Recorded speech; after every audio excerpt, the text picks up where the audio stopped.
just based on some of the stuff that you're talking about, I think it's quite evident 1 hour. I mean, we're about 20, 25 minutes into the conversation. Yeah. We've got an hour, and I don't think we're going to even scratch the surface of this topic. But I wanted to talk, especially with the news that's come out today around A-levels and how we've just found out recently how the fact that they're using predicted grades to I've been thinking about the grades, but I'll let you sorry? finish. I've been thinking a lot about the predicted grade stuff, but let me finish. I'll let you finish. Yeah. Well, I was gonna come on to is essentially it being a way to so direct where an individual goes, but I mean, well, partly on the attainment gap, and talk about attainment gap, but with a significant number of people watching today and representing from employers cross-section of industries. Firstly, what role could employers play in addressing some of the attainment challenges that young people within minority communities face? And then also, if you wanted to add your viewpoints on and your thoughts onto the predicted grades issue that's come out today, that'd be fantastic. I mean, look, the attainment gap, one of the things I point out in the book is I say, if you think about the way our education system is set up, just think about the way every child who comes to school every day is working on a number of assumptions. Whether, if you think about as a head teacher or as a teacher, you have all these kids coming to your school, and there is one example I'll give you of the underlying assumptions that you have in your heads as teachers and head teachers when you're carrying out your work. You have the underlying assumption that every child who comes to your school, to a varying degree, will turn up having had breakfast that morning, having had some sort of loving encounter with the parents to tell them they're going to have a good day, that they will turn up to the school fully dressed and not thinking about anything other than being ready to learn, that they will have a good time at the school and where they will be stimulated, taught properly, pushed forward, and all the rest of it. And that they will then leave that school to go home to an environment where there will be parents who will seek to mirror that school environment and match it up with that home environment. And together, this child's nurturing process shall yield the ability and the opportunity for them to fulfill their full potential.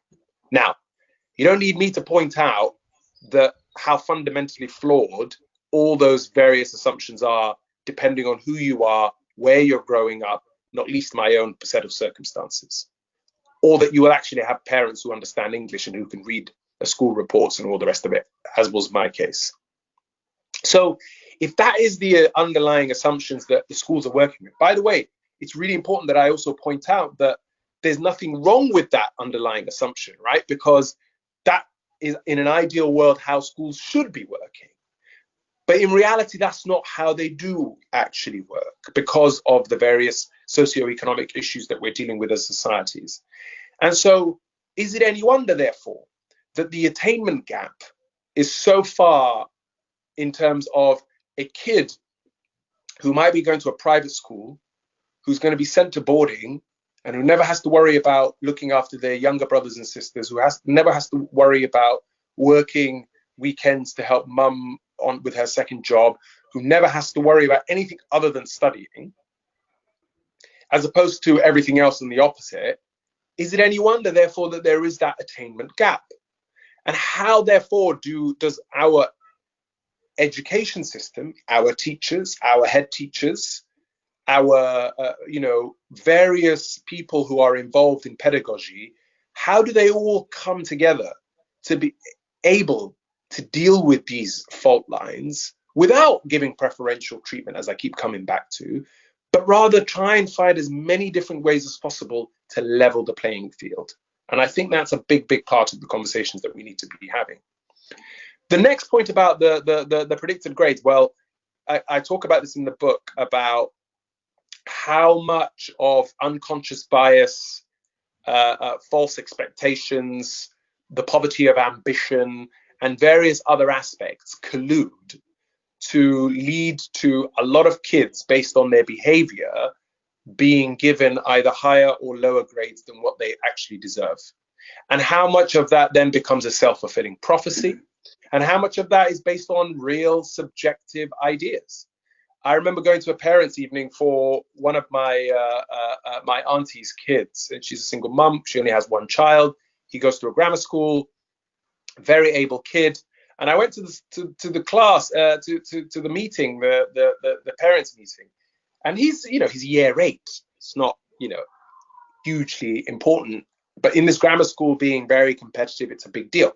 So I went to the maths teacher, and his mum was telling me, look, you need to talk to this maths teacher, because I don't think Mohammed is where he should be at the moment, because he's not pushing himself, and I need this to help me, and blah, blah, blah. So there I was sitting in this parents' evening, and the teacher said to me, oh, Mohammed is where we expect him to be. And I thought, that's interesting. I said to Mohammed, do you mind giving us a minute while I talk to the teacher on my own? And I said to the teacher, can you explain to me, how is it that he is at this level and you have all these other kids that are doing a lot better than him? Tell me how you've come to the conclusion that this is where he should be, or where you expect him to be. That's a classic example of a teacher at the year 8 stage already deciding for a child this is where they ought to be, which then becomes a self-fulfilling prophecy that stays with that child all the way up to GCSE and potentially A levels. And that's the kind of issues that you're dealing with, which is entrenched in the attainment gaps, is entrenched in the ignorance of parents who may not understand how the system works. It's entrenched in well-meaning teachers who may think they're helping, but actually are holding back a lot of these children, and much, much more besides. I could keep going about this, but I think those are the 2 examples that I wanted to share. Just on with regards to a lot of the employers that are watching today, as mentioned, we've got cross-section of industries. Is there any particular thoughts or advice you can give them in terms of how they could, because coming back to that sponsorship element that we spoke about earlier, a lot of employers are willing to do something, but they don't really know where to begin. Very good question. Very good question. And where to start, particularly with apprenticeships being a lot of apprenticeship programs are funded by the employer or the government, or both. And but is there anything different that they could do when it comes to minority communities and social and deprived communities? So employers, if you think about the role of an employer, employment is potentially the largest chunk of your life, right? Think about this. Your childhood in the early stages between 0 to 15 are probably going to be in the hands of your parents, ensuring that you kind of make sure that you actually survive and do well and actually don't fall too far behind. Between 16 and probably, I'd say, 22 is that period of time when that person has to figure out for themselves who they are, why they exist, where they're going, what they're supposed to be doing, and all the crises that are necessary for the human condition to grow, to progress. But then from about 23 to, if the current traits keep going, the age of 70, you are either going to be in some form of higher education or university education or employment. So actually employment is the largest chunk potentially of that life arc, if you have that luck to live for that long. And so when an employer is hiring, it is often the case that I think they then attribute far too much to those earlier stages of somebody's life, GCSE, A levels, and potentially the degree, as being the beginning and the end of this person's development. And I think that's one of the big issues facing employers. Because some employers will say to me, and I've interviewed a lot of employers when I was researching for the book, they'll say, well, how am I supposed to judge whether this person's going to be competent? How am I supposed to judge whether this person's going to do well if the system that is examining them at school and so on and so forth isn't up to scratch. How am I supposed to check what? Well, all those questions are valid, but what you have to ask yourself, if we're linking this to social mobility, is somebody who has ABB at A level, who grew up in very dire set of circumstances, compared to somebody who has A star, and had everything in life. Those are not comparable. And so you as an employer have to have that vision to be able to say, am I recruiting based on polish and the past, as opposed to potential and the future? Are you obsessed with this person's presentation skills, which tell you a great deal about their understanding of the human mind and potentially emotional intelligence, but very little about what kind of person they're going to be in 10, 15 years' time? So how do you as an employer approach all of this if you are interested in social mobility, if you're interested in diversity, if you're interested in inclusion? You have to say something is wrong. And I hear employers say to me so many times, well, I just want to recruit the best candidate. Complete nonsense. I would swear if I could. I don't want to embarrass your audience, but complete nonsense. Yes, sure, you want to recruit the best person for the job. We all do. But it's the metrics with which you then decide who is the best that already unpicks, discriminates, and closes your options. And so when you're looking at somebody like me, when I was 21, nobody would ever have thought that I'd be a barrister. Nobody in their wildest dreams would have thought that I'd be writing a book.